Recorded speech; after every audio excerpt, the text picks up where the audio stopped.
Welcome to the College Football Survivor Show, where playoff survival is always on the line. Here's Shehan J. Haraja and Bobak Hayeri. All right, everybody, we're back. Welcome back to the College Football Survivor Show, where we go deep into the season's contenders for the College Football Playoff. I'm your co-host, Bobak Hayeri, and I'm joined, as always, by Shehan J. Haraja, national college football writer for CBS Sports. You can always find us on X at CBS Survivor Show, where you can participate in weekly polls on who we keep on the island as we figure out who's going to survive all the way to the college football playoff. But before we get started, Shehan, I just wanted to hear from you, and I think we got a guest today. We do. Well, this is the first week. The Big Ten decided to make us wait a little bit to finally have a real football season, but it's time this week, and we've been plugging it a little bit, but this is the day we're finally going to kind of get into the weeds of Michigan. And we brought on a great guest to have the opportunity to do so. The MLive beat writer covering Michigan, the host of the Wolverine Confidential podcast, Aaron McMann is here. Aaron, how you doing? I'm good, guys. It's I've been telling people the last couple of days, I've been on this beat since 2017, and I can't think of a busier last 2-week span. It's been incredible, but good to be with you guys. Oh, what, is something happening? I don't know. Let's jump off with that, because obviously we have to address the elephant in the room. I don't want this to be a discussion about just off-field stuff, but when it comes to the sign stealing investigation, when it comes to the NCAA, when it comes to the Big Ten, where are we right now? And by the way, just for reference, we're recording at about 3:11 Eastern time on Wednesday, November 8th. Things may have changed by the time you hear this. Yeah, so we've got a couple of tracks going here, I guess. You got the NCAA side, and you've got the Big Ten side. Michigan is obviously under investigation for, advanced scouting, illegal advanced scouting, as you could put it, by the NCAA. That investigation is still in you can call it the fact-finding mission. They're still trying to gather all the available information and to work from there. But then you've got the Big Ten angle here, where the Big Ten is waiting on deciding on what to do. The first-year commissioner, Tony Batiti, is under some fire. Big Ten football coaches and ADs have not been happy with the Big Ten's, I guess, lack of action with regard to some of these accusations and allegations leveled against Michigan, and they want him to do something. Earlier this week, I've been told and confirmed that Michigan did receive a note of disciplinary action sent from the Big Ten on Monday, which basically, to my understanding, it was basically a 48-hour notice for Michigan to respond, and then the belief is that the Big Ten is going to hand down some type of punishment. It's my best guess is going to probably come sometime Thursday, and there's been a lot of talk about possibilities, whether it's a suspension for Jim Harbaugh, a potential suspension for assistants. I've seen potential fines levied. So there's a lot at stake here. And meanwhile, you've got a 9-0 Michigan team that wants to play for national championships. So it's been a wild last couple of weeks. A lot we're still waiting on, but it seems like it's been nonstop, as I'm sure you guys are aware. Yeah, and I think that's part of what we want to more dive into. We just feel like, obviously we'll be curious to see who's on the sideline coaching Michigan going into this game. But as we've seen for those first 3 games of the season, the program certainly can figure out a variety of interim head coach of potential candidates to be on that sideline. And that kind of goes into this game because, it's interesting. I think initially after that Ohio State, Penn State game, a lot of folks started to write off the Nittany Lions, and they had that struggle game with Indiana. Obviously, they seem to come alive against Maryland. So now we saw the college football playoff has put them as number 10 in their ranking. So it's made this game a lot more important than perhaps it seemed, especially after what we saw against the Buckeyes. So my thought is, as we see these two teams match up, the thing that struck watching that Ohio State game was that they had someone like a Marvin Harrison who could step up and be the difference maker. With this Wolverine program, who are your candidates for being that player to get the Michigan offense moving against a Penn State defense that is probably going to still be as good a defense as they've seen this season, if not possibly even the best defense they've seen this season? Yeah, the obvious answer is a quarterback, J.J. McCarthy. I mean, he has played fantastic all season. He's second in quarterback rating, and nationally, he's third in completion percentage.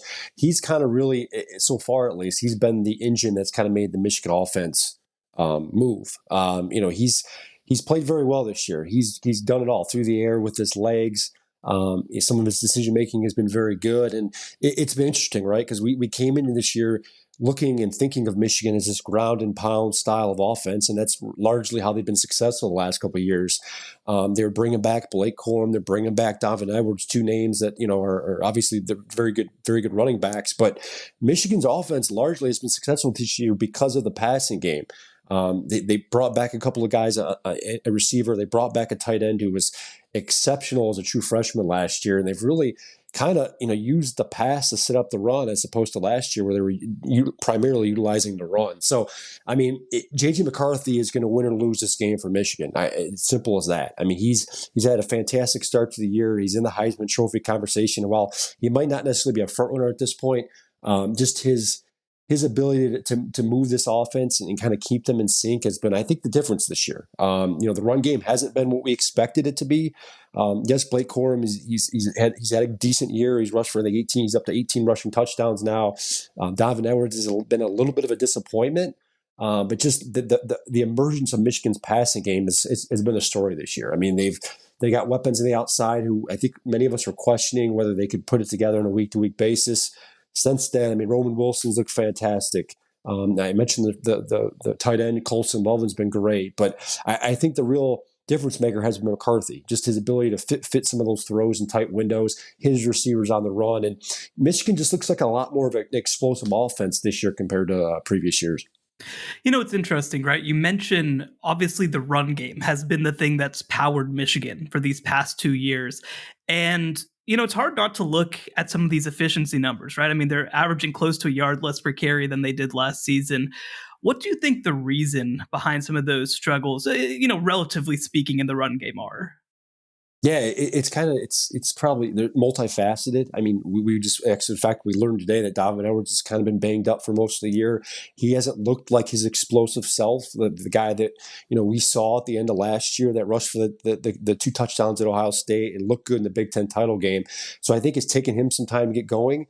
But I also think too it was Michigan's natural evolution, with their offensive attack. They knew Blake Corum was coming back, but I think they realized, and the coaches have said it this year, that maybe they put too much on Blake's plate last year. He was averaging something like 24 and 25 carries a game. I think that wore him down over time, and you saw him obviously get injured, not only at the end of last year, but the last 2 years. So I think there was this realization to the Michigan coaching staff that, hey, we can't give the running backs this many carries, this much of a load, and expect to be successful for 13, 14 games in a season. So it's just a natural evolution of the offense. J.J. McCarthy was coming back, so I think they realized they could throw the ball a little bit more. The receivers are a little bit more experienced. And then there's the obvious choice here, the offensive line. I don't know if this offensive line has been as good of a group as Michigan's had the last couple of years. They did bring back a couple of stars, but there were three stars in that line this year who were transfers that came in late this offseason from the portal. So I think it's taken them some time to gel. They have been dealing with some injuries, but I just from a run blocking perspective, I don't think this group is as good as the last couple of years. And I think it's really been noticeable when Blake Corum or Donovan Edwards kind of hit that second level where they can't get much beyond 3 or 4 yards. Whereas, previous years, especially I can remember last year, you saw Donovan breaking so many runs. You saw Blake, it almost seemed like it was on a weekly basis where you'd see someone break a 50 or 60-yard run. They're just not getting that this year, and I think part of it's the offensive line. Part of what I was noticing, especially in that Purdue game, was the creativity that was coming in, especially getting Samaj Morgan to do that jet sweep that ended up being, probably the best running play. I mean, a really pivotal point for the Wolverines kind of offense that had slowed down mid-game against Purdue. So it's been interesting to that versatility, because we also saw Donovan Edwards turn into a receiver in a couple of sections as well. So, I mean, is that something of the adaptation that you're seeing with that Michigan offense over the season? Because, as much as McCarthy's been great, there have been a couple of down games like Bowling Green, didn't go great, and even his efficiency against Purdue wasn't that great as well. So how much of that adaptation are you seeing with the personnel and the versatility that they have with the talent for that Michigan offense. Yeah, it's been there, and I think it's obviously a natural, tendency to do that as the season goes on, right? I think if teams move on, advance in the season, they're more likely to maybe open up the playbook a little bit more. They're more comfortable with some of these other guys. Remember, Samaj Morgan's a true freshman, and he's kind of come on the last couple of weeks in the passing game. I think Michigan realizes they can trust him in big game situations, and you saw that unleashed on last Saturday against Purdue. And I think you're probably going to see more of it as time goes on, especially if Michigan can't, necessarily get that run game going like they're so used to. They've got to find other ways to keep the defense honest, because if opposing defenses realize that they can't run on us, they're going to be able to defend the pass a little bit easier too. So I think it's, again, a natural evolution of the offense. You're going to see more of that, I think, as time goes on. Michigan's shown the last couple of years that they're willing and able to get creative with the offense. We saw it last year in the playoff game against TCU, where they tried that play there in the end in the red zone that didn't work early in the first quarter. So you're going to see more of it, probably with more individuals too. I think it helps that they have the speed with those playmakers too. They've tried things like that in the past with previous, with other guys. AJ Henning comes to mind. He's now at Northwestern, where I think the thought made sense, but you didn't necessarily have the playmaking or the speed to do it. With Samaj Morgan, maybe some of those other freshmen we haven't seen a ton from. I think it makes sense. To kind of take a step back and ask the big question picture. I mean, obviously, look, the questions that we're asking are somewhat critical, but it's because at this point, of course, Michigan hasn't played sort of outside of Rutgers, a top 50 opponent. So, heading into this Penn State game, especially, what do you think that we know about this team, and what do you think that we don't know at this point? Yeah, that's a good question, because Michigan really finds themselves in a very similar situation to last year. And it's funny you bring this up, because I was just kind of perusing the archives of maybe some of the stuff I wrote last year. And this exact week, same time, I can remember writing a story about the defense and how statistically they were very good, just like they are right now. They're number one in rush defense, or they're number one in yards allowed, number one in points allowed. And yet they hadn't really been tested. And then they went into that game last year late against, I think it was week 10 against Illinois, struggled at times, had their back against the wall, and they eventually pulled it out with a field goal late. So it's interesting because, this Michigan team has not been tested yet. Players have acknowledged that. We've asked questions about it. Obviously the answer is always pretty boilerplate. They can only play the teams on their schedule, and there's not much they can control. So I think part of it's obviously a knock at the Big Ten. I think top to bottom, the league hasn't been very good this year. You've got obviously the Michigans, Ohio States, Penn States, but other than that, it's been very mediocre. So Michigan hasn't faced a very good Big Ten schedule at this point. As far as what we know, I think we know this team is good. They brought back so many guys from last year on both sides of the ball. They've largely got the same schemes in place, same coaches there. So I think everyone probably agrees they're at worst, a Big Ten championship caliber team. Now it's a matter of whether they can get there. But what we don't know is how this team responds with their backs against the wall, trailing late in the game, because they frankly haven't had to do it. JJ McCarthy and some of the starters have kind of, I don't want to say bragged, but they talked a lot the last couple of weeks about not playing many snaps in the fourth quarter and how fresh they feel.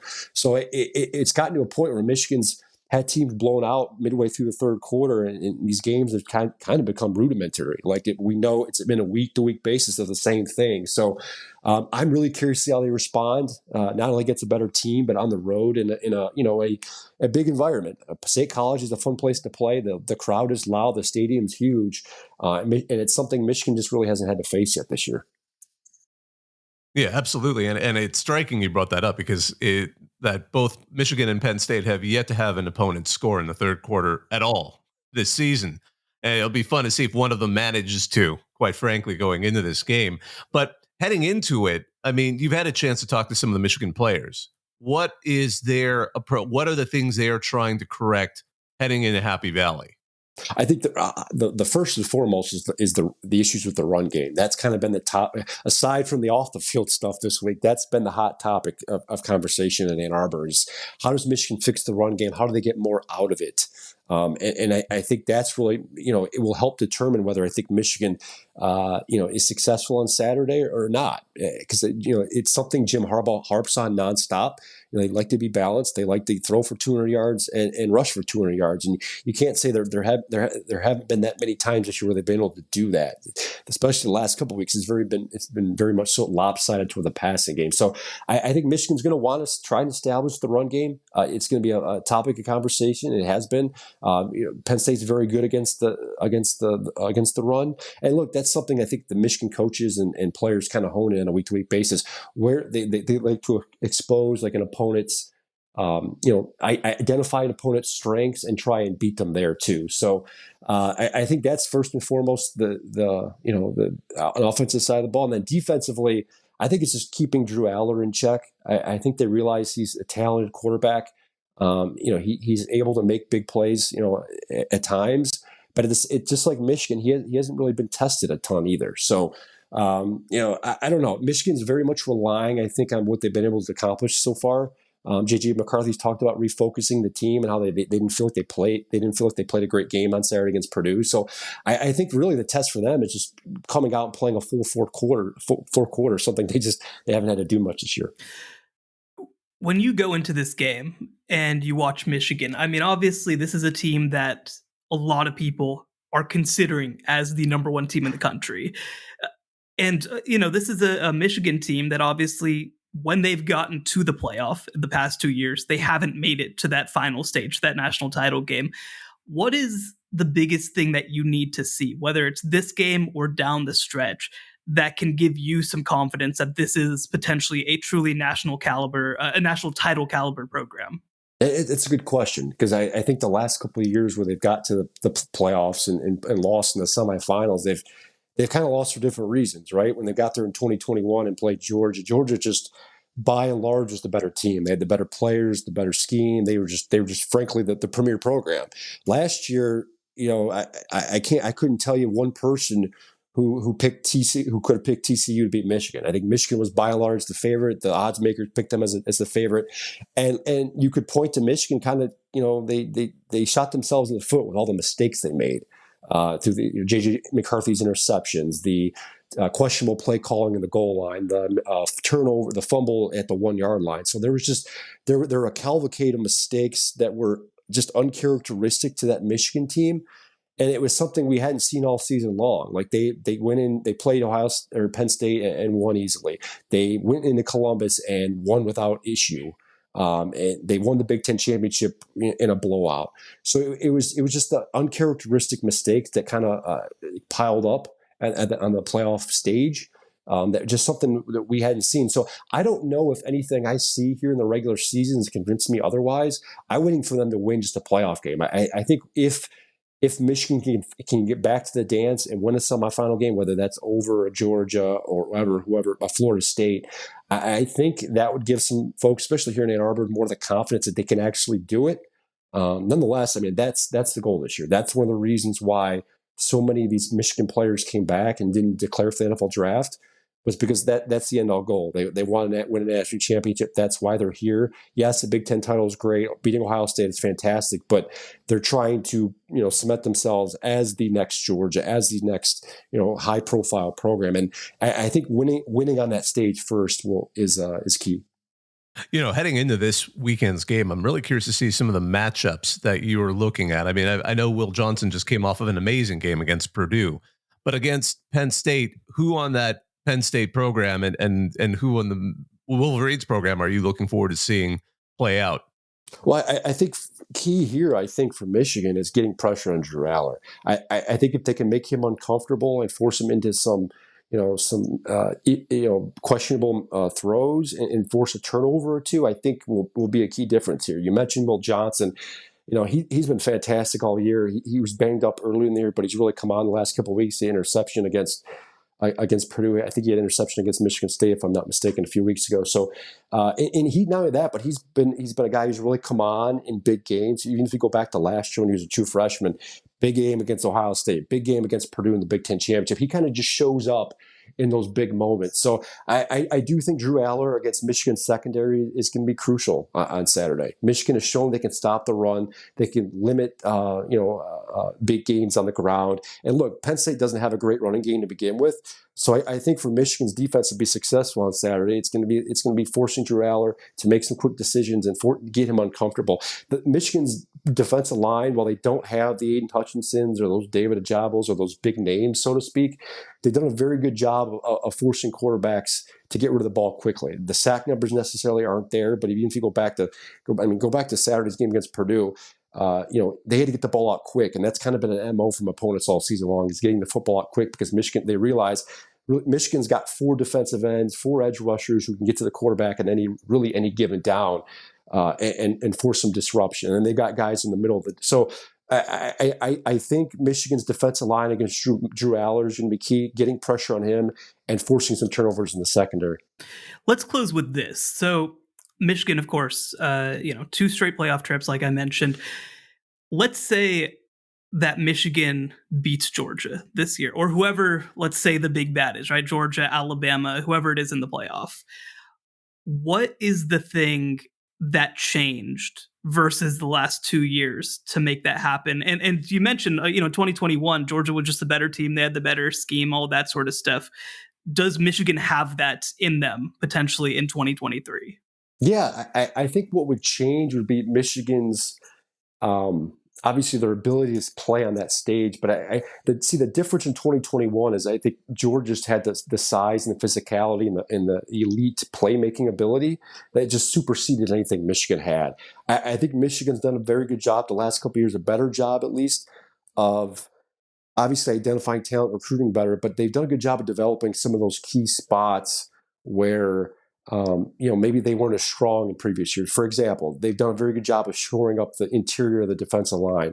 They've got 2 All-American candidates at linebacker.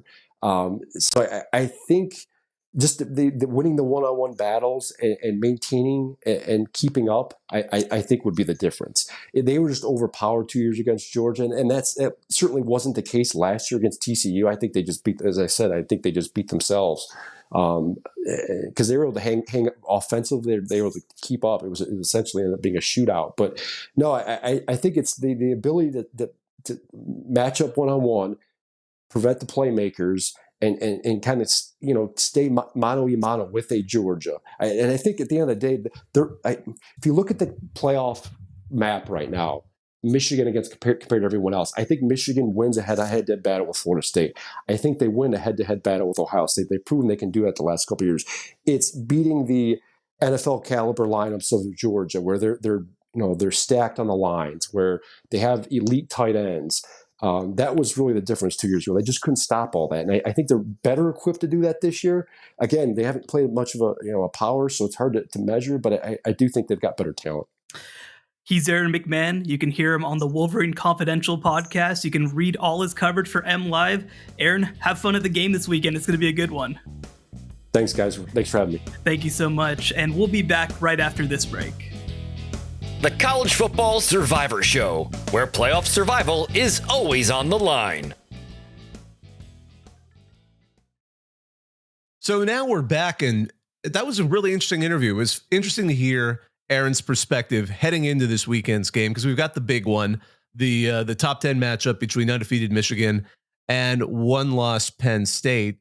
Shehan, what were your thoughts after listening to Aaron's perspective on what he's looking for going into this game? Yeah, it was interesting, right? Because I feel like I've been a little mixed on what I've seen from Michigan. Obviously, the advanced numbers, absolutely love them, but the competition has been an issue. It's interesting that he kind of brought up the running game as well.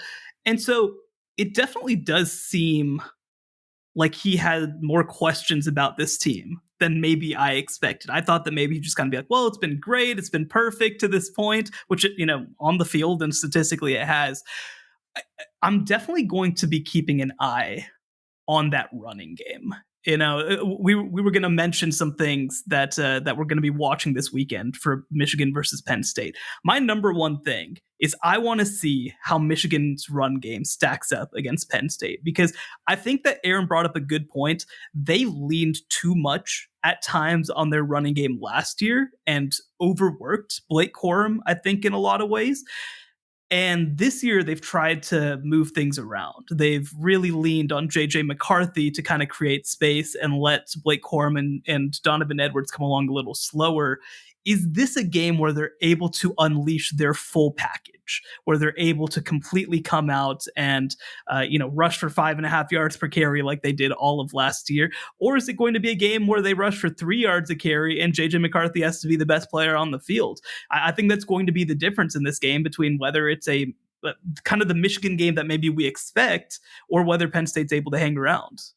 Yeah, and I also agree, at least the big question for me is going to be how that Penn State defense performs, which by extension means how that Michigan running game goes. It was interesting. One of the things that I thought Aaron brought up that I I think explained a little bit is that Donovan Edwards is apparently banged up because he just hasn't been able to perform at the level people saw last year, and it's been coming up ever since earlier on in the season. It's been also interesting to see how, even though they've won all their games, how Michigan's kind of adjusted after down games. Luckily for them, their schedule is such that the sheer talent level of the program has been able to make up for it. And for those of us who don't really, unless I think you're a really hardcore Wolverines fan, you weren't necessarily watching the Bowling Green game.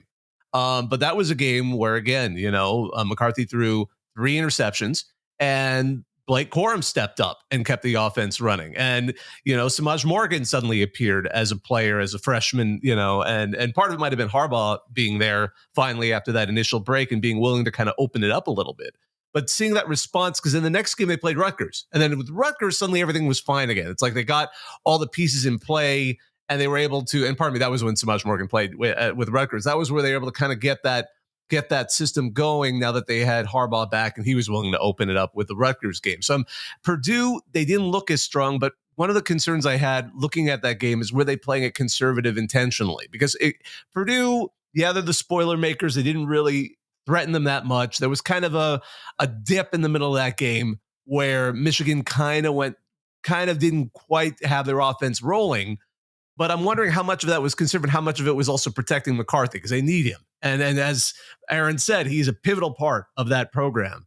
So that's my concern, because I think Penn State, ultimately for me, that Penn State defense is going to make or break this game. If they can't keep up with that Michigan offense, then I don't know if Penn State has enough weapons to keep up. It's going to have to be, I think, for Penn State to ever have a chance, it's going to have to be a tight game, and that's whether or not they can corral that running game and limit what JJ McCarthy can do. Kind of if they keep it to a passing game and keep those receivers in check, that might be an interesting game. And without necessarily, because then we're going to end up making that kind of comparison against Ohio State. Do they have someone who? They don't have Marvin Harrison. So it's like who would be that person for the Michigan offense? Because you can have a great quarterback, but at the same time, the skill positions are just as important. I don't know. That's me. Listening to what he said, it really kind of got my mind racing on all of that. No, and so I went back and I watched the full Rutgers game, and I went back and watched most of the Nebraska game. And I think one thing that I'd also take away, because, look, we can be real about it, right? I've got the Michigan game up in a box in the corner of my laptop. It's not front of screen for me most of the time because they're running away with these games. So it was interesting to kind of get a closer look at them for sure. And so I do think after watching those games, I'm probably undervaluing JJ McCarthy. And the other piece with this too is that I think that Roman Wilson has turned into a legit go-to guy for them. Now, the question is, of course, versus Marvin Harrison, right? He's not as explosive, but he is a consistent pass catcher. He made a lot of contested catches in that game. And so I do think that he gives them an advantage right now that Penn State, I don't think, has. Just the connection between these two guys. And especially, one thing that I think to point to is like Roman Wilson has 10 receiving touchdowns this year. He has been a sure-handed target in the red zone for Michigan's offense. And especially in a year where, like, the running game has been good enough. It hasn't been as dynamic as it's been in years past. Like, actually, I went back and looked at some stats. Michigan was top 25 in plays of 30 or more yards last year. And this year, they are bottom 20. Like, they have not been an explosive offense consistently this season. And I think a lot of that has to do with, again, Blake Corum being more of an intermediate type runner instead of the kind of explosive back that he was his first 2 years. So, but I think that JJ McCarthy has grown. I do think that he is good enough to, to go and win playoff games and potentially more than that. But I do think that, this will be a good test for him. But I do think that after my rewatch, I feel like JJ McCarthy is as good as people say that he is. And that might be enough to carry them through. On the opposite side of the ball, I know this Michigan defense is strong. I'm curious to see how much of that Ohio State game was Drew Aller just having a game that he admitted was terrible. And if he can produce results that the Penn State faithful have had, faith in him being able to do with the talent level he's at, the raw talent level he's at, I'd be curious to see if it's enough to get some scoring going against that Michigan defense, because again, I think I'm taking for granted, and because I was trying to check myself, I'm like, am I taking for granted that the Michigan defense is just incredible? And it is. It's a very good defense. But can Penn State, have they learned enough from that fiasco with Ohio State? And then seeing that game against Maryland, does that mean they're willing to now kind of open it up, be a little more creative, and do things that might get them forward? But I think in the end, if Penn State has any hope of beating Michigan, it's going to end up being a really tight game. It's going to be their defense has stepped up and made it just awkward enough for the Michigan offense that their own offense, at Penn State's offense, can squeeze a play here or there, a big play if they're fortunate. But again, that's the thing. I mean, because big plays are really the only ways people have scored on Michigan. It's still amazing that they have not faced a first and goal this whole season. And honestly, I don't know if Penn State can do it. I mean, but there's a wonderful little kind of dichotomies here. Penn State relies on kind of these sustained drives, not necessarily big plays, but kind of forcing their way forward. And Michigan is great at stopping those kinds of offenses. So we get these things where it's like, who's going to bend? Who's going to bend it?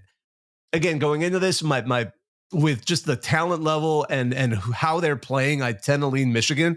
But one of the other things I kind of valued is like, who needs us more? Like, as a team, Michigan needs us more. Absolutely. I mean, this is going to be the road to their potential national championship. But then as an individual, James Franklin really, really needs this game. I don't know if he's going to get it, but he kind of feels like, I don't know, Gil on The Simpsons, like, I gotta make this sale, otherwise it's all going to collapse. Like, I mean, I'm not trying to say James Franklin's a snake oil salesman or anything like that. But no, he gets paid a lot more than that. He gets a lot, yeah, exactly. He's got his guaranteed contract.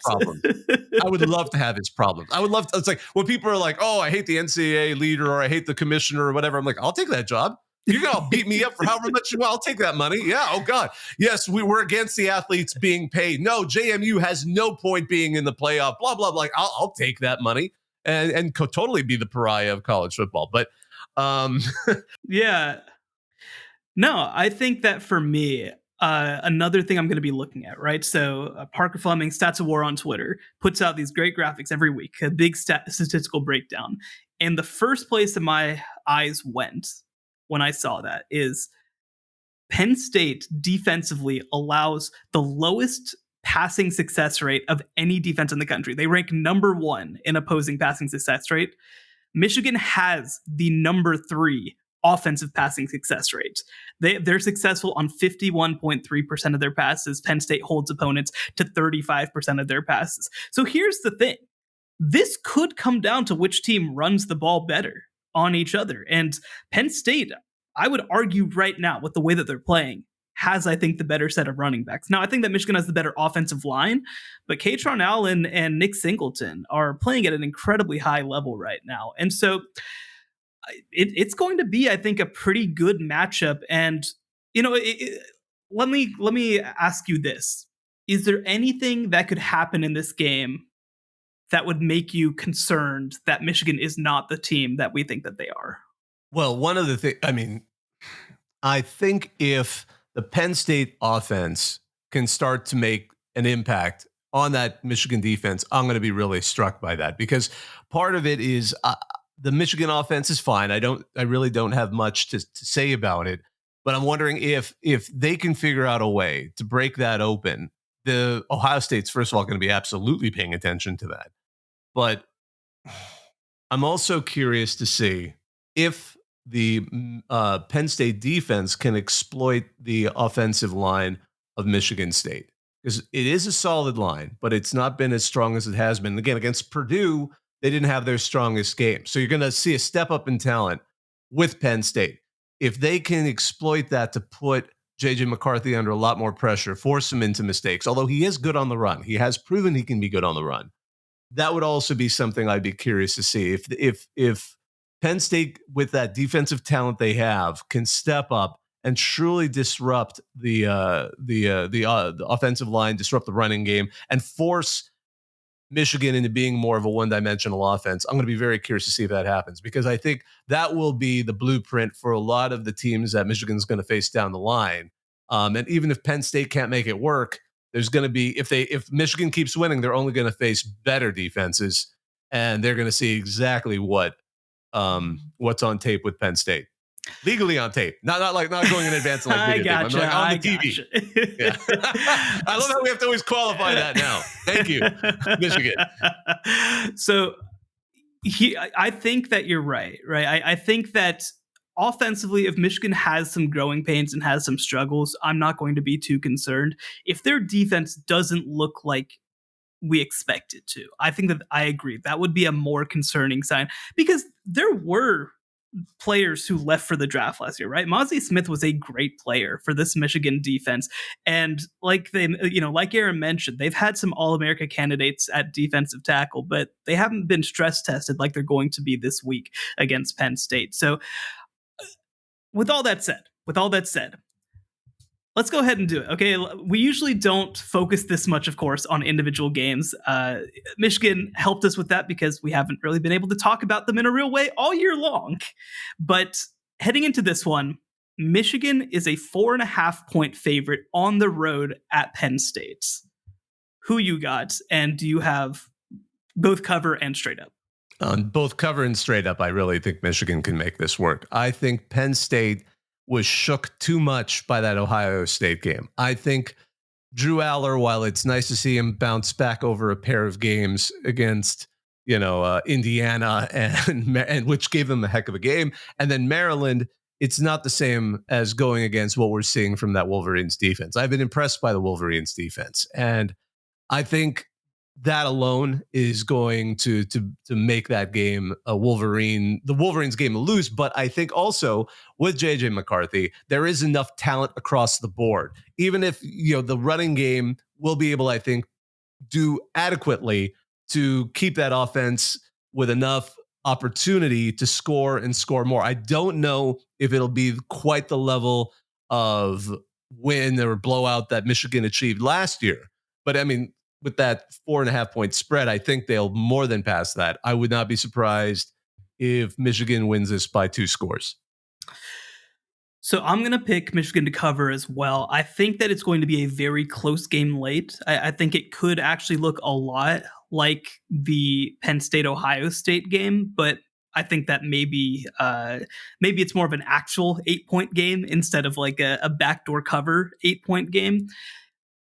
Like, look, this is the first time all year that Michigan is really going to be stress tested. And the only other time that they really were was against Rutgers. And that was a game for a very long time, frankly. I mean, it was a 7-7 game at halftime. It only really swung for good when Michigan had a pick 6. Like, there's a lot to like about Michigan, but we don't really know at this point. I mean, Rutgers obviously, just doesn't have the ability to hang with them, on offense. But I think that Penn State does have that ability. The question is whether they're going to be able to do it. I think it's going to be a low-scoring game. That's a good question. What is the under on this game? That's probably worth looking up because that might be a bet worth taking, depending on how this one goes.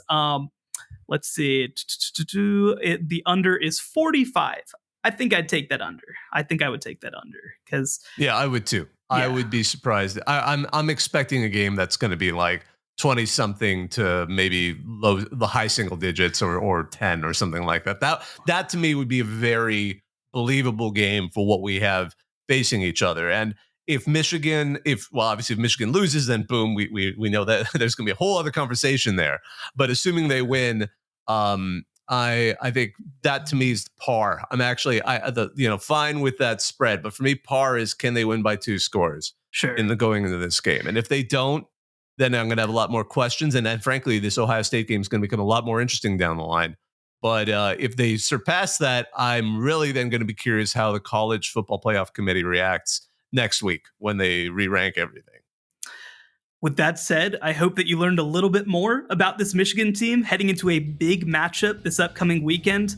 We're going to talk just for a second about the second ranking, which was released, and we'll do that next on the College Football Survivor Show. The College Football Survivor Show, where playoff survival is always on the line. All right, we're back. So after talking so much about Michigan, we wanted to take a second just to step back and also just look at that second set of College Football Playoff Committee rankings. They came out on Tuesday. Things for those who maybe missed it. It's more or less the same. I mean, the top 8 are exactly the same: Ohio State, Georgia, Michigan, Florida State, Washington being that undefeated tier. 1-loss teams, Oregon, Texas, and Alabama are following them right up. And with the losses by Mizzou and Oklahoma, instead, Alabama's followed by Ole Miss, Penn State, Louisville. And then we get into the 2-loss, which is led by Oregon State. The 2-loss bracket's led by Oregon State, followed by Tennessee, Mizzou, Oklahoma State, Kansas, Oklahoma, Utah. And then we get 3-loss LSU, 3-loss Notre Dame, 3-loss Arizona, and miraculously, perhaps, 2-loss Iowa, followed by the only G5 left in after Air Force's blowout loss to Army, Tulane, with rounding out with North Carolina and Kansas State. But what are your thoughts on this? I mean, it's been an interesting ranking to see. I mean, there's a little bit of surprise, but mostly it seems like it's where we expected it to be. I was curious whether the committee was going to move Georgia to number 1 this week after beating a top 15 opponent in Missouri. I mean, clearly they've given them a lot of credit just for how well they've played. I was curious if finally having that win would maybe be enough, especially, with Ohio State's win over Notre Dame. Now they're down to number 20, right? I mean, it's not as impressive a win as maybe it felt at one time. And the other part of it too is that if Penn State were to lose to Michigan as they're favored to do, I mean, then Ohio State maybe doesn't have a top 15 win. That's going to be kind of an interesting dynamic to watch. Maybe next week we start getting into that Georgia conversation. The rest, not a ton of huge surprises. One thing that we noted, Mizzou only dropped 2 spots from 12 to 14 after losing that game. And I feel like personally, I'm not an AP voter. I'm certainly not a committee member of the CFP committee, but I've always sort of felt like if you're a lower ranked team and you lose really close to a higher ranked team, I don't feel the need just to move you down. Like, I don't think that that's necessary. I feel like I'd still have them ahead of Tennessee at this point. I think that Oregon State in front of them is fine, but it was interesting. Only 2 spots down. I think that was probably about the right move. And I was also curious if any other Group of 5 teams would get into the mix for the New Year's 6 game after Air Force lost to Army. Fresno State didn't make the list. Liberty didn't make the list. So right now, Tulane's kind of on its own, and we'll kind of have to wait and see whether anybody's able to knock them off their perch. And Tulane didn't exactly make a great effort this past week with that very close win against East Carolina. That was not good. And going back to Mizzou, I think the committee did set up what appears to be second place to Georgia and to Bama with this Mizzou Tennessee game we've got coming up this weekend. I think it sets it up nicely because that ranking is going to sort itself out pretty darn quick, and it's going to then be interesting to see whether or not the winner of that game jumps Oregon State, which I think it would, and probably be the leading 2-loss team, depending on how things work out. Or would it be would it be in an Ole Miss or Penn State, depending on how their games work out with their own top matches? One of the things that struck me was in keeping Ohio State as number one, Boo Corrigan mentioned, and it's been mentioned multiple places, touting that they were able to defeat that top 20 Rutgers defense. And I have to say, I talked to a Rutgers fan just yesterday. Like they are absolutely sanguine that they got even mentioned in that kind of a way. I mean, that tells you where Greg Schiano is taking the Scarlet Knights. But it also goes back to how they kind of go at legitimizing their rankings. And part of me is like, I bet it was obviously a more robust conversation than that behind closed doors. But whenever you get that kind of Q&A, there's a kind of like, it's like, what is he remembering? What is he locking into? And it suddenly became the top 20 Rutgers defense. So that was one of the main reasons why Ohio State stayed at number one. But once again, I'm very curious to see. It was interesting to hear some reflection on USC. Now they've fallen out of the rankings, but that win was not good enough for Washington to budge at all. It's going to be. I'm curious to see how this pans out as they move forward. And frankly, the Iowa thing was my favorite because we had one of the people I work with at RCFB ask Boo Corrigan a question about Iowa, like what were you looking at? We've all seen that offense. We're being polite. We've seen that offense. What has led you all to put them in a ranking, at 22? And again, he said he acknowledged their offense hasn't been strong, but said they were strong in the other two aspects of the game.